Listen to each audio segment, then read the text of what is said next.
तिरिया तिरिया रेखा तिरिया हो दूत बेदिया बनैया चटिया घाटे हो। तिरिया तिरिया सीमा तिरिया हो दूत बेदिया बनैया चटिया घाटे हो।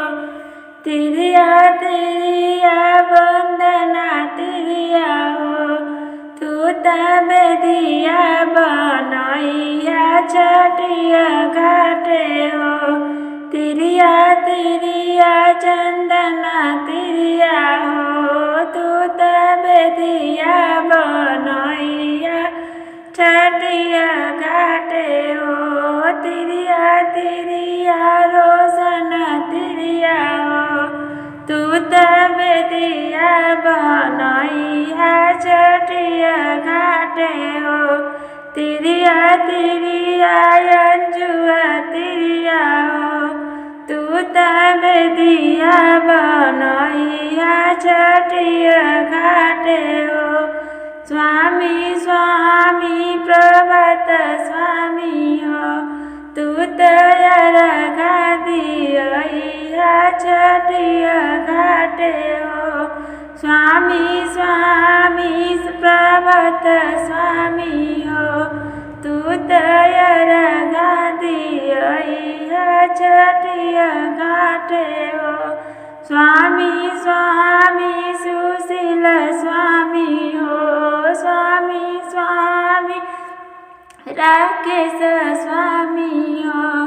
स्वामी स्वामी कुमार स्वामी हो दूत अर्घा दिया चटिया घाटे हो। स्वामी स्वामी विशाल स्वामी हो दूत अर्घा दिया चटिया घाटे हो।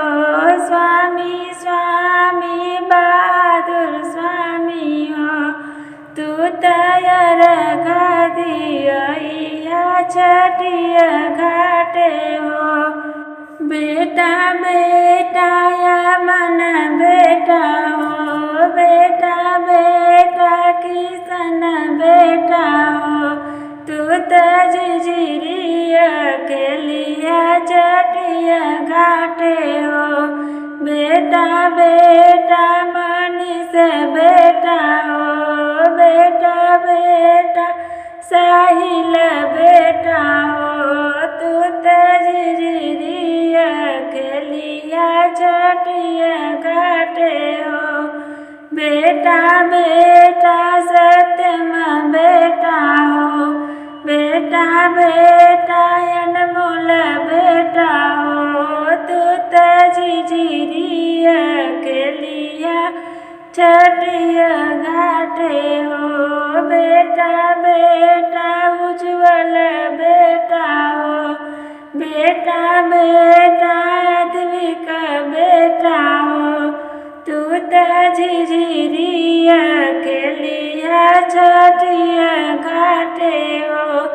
बेटा बेटा अभिनव बेटा हो बेटा बेटा ओम बेटा हो दूत झिझिरिया के लिया चटिया घाटे हो।